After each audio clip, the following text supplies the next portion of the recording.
Horace Mann School is a prestigious prep school in New York, founded in 1887. Its alumni include leaders in just about any field of human endeavor. But inside its walls, it's hiding a secret. At 16, Benjamin Bolter was a student at Horace Mann. Artistic, musically talented, he excelled. But in addition to the burdens of any high school student, Ben carried the weight of a terrible secret. In a letter to the headmaster that he was being sexually harassed by one of his teachers, Johannes Samari. But Samari denied it, and the administration dropped the matter. Tragically, Ben never recovered from the abuse he suffered. Ben Bolter attempted suicide soon after the abuse began, and did take his own life in 2009. But it wasn't until 2012 when an article in the New York Times reported that this teacher abused many other students during his 4 decades at the school. Subsequent reports reveal an awful truth.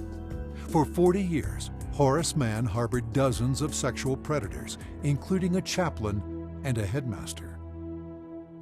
I'm a pediatrician, I am a parent, and I'm an alumnus of Horace Mann. I've seen children who've been emotionally abused, physically abused, and sexually abused.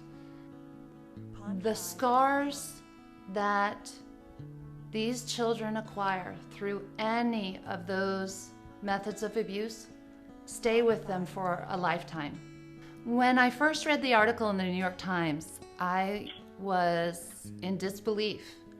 It never occurred to me that the school I trusted could have hired and could have employed sexual predators. I thought I was safe. I thought we were all safe. How could one school have employed so many sexual predators? But for months, Horace Mann stonewalled. No comments, no apologies, and no help for the survivors. Stephen Fife was another student who was abused, who has courageously come forward.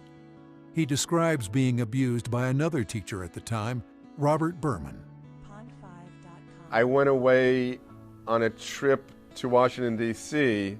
with him and 9 or 10 other kids from Horace Mann. It was unpacking my suitcase, and Berman crept up behind me and twirled me around and stuck his tongue down my throat. There were other occasions of abuse.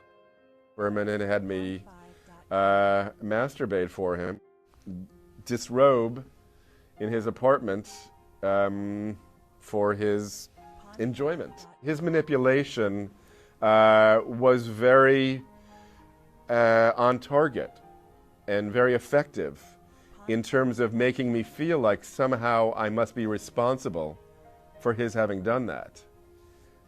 So I felt oddly guilty that I had somehow caused this horrible thing to happen. Judge Leslie Crocker Snyder is a retired judge and former prosecutor who pioneered work in investigating and prosecuting sex crimes against children.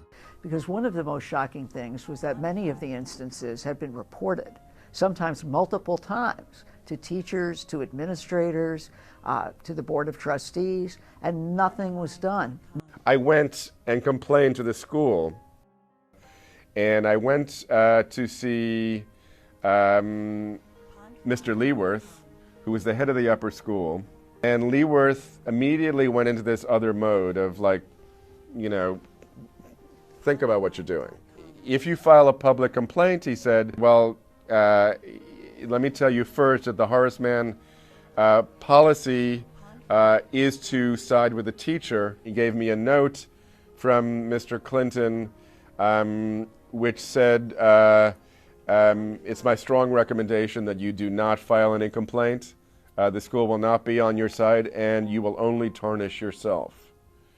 And that last phrase just stayed with me, you know, forever. You will only tarnish yourself. To this day, Horace Mann has refused to investigate. But an investigation into how sexual abuse can take place is needed, both for the sake of Horace Mann and for all schools. One of the things that I learned in my sex crimes career is how frequently people who are cloaked with auras of respectability are the offenders of sex crimes. One of the most disturbing things about the Horace Mann situation is that you would expect the public and the people at Horace Mann to cry out for justice and truth. We look at the trustees and they don't seem to care.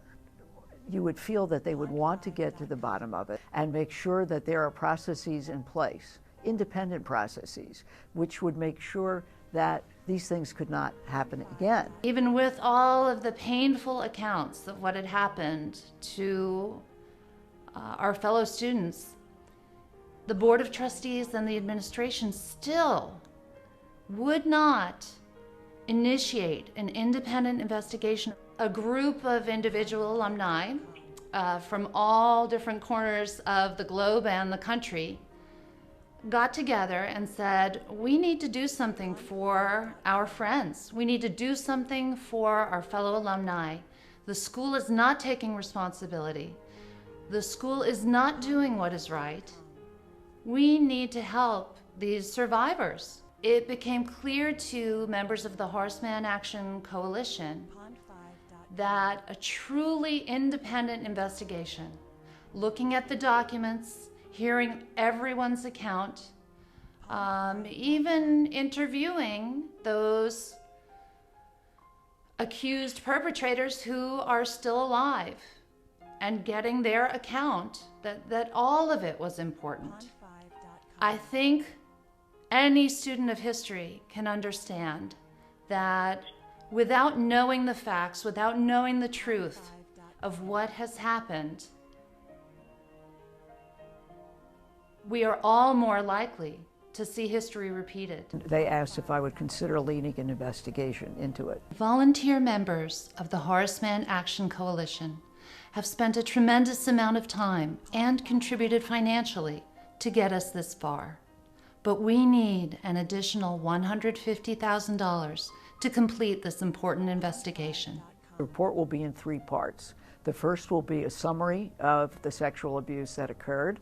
Part 2 is how many of these crimes were reported and ignored, how many people were discouraged from proceeding. The third part of the report is in many ways the most important part in my view, because it will recommend the procedures and processes that should be in place, not just at Horace Mann, but for every independent school. Unfortunately, the issue of child sexual abuse affects us all. Please help us so that children such as Ben are never ignored again. Sadly, all too often, sexual abuse against children goes unreported and unpunished. There is no justice, no healing. By conducting an independent investigation at Horace Mann, the Horace Mann Action Coalition hopes it will encourage other institutions and civic organizations to step out of the shadows, seek the truth, and prevent future crimes from ever happening.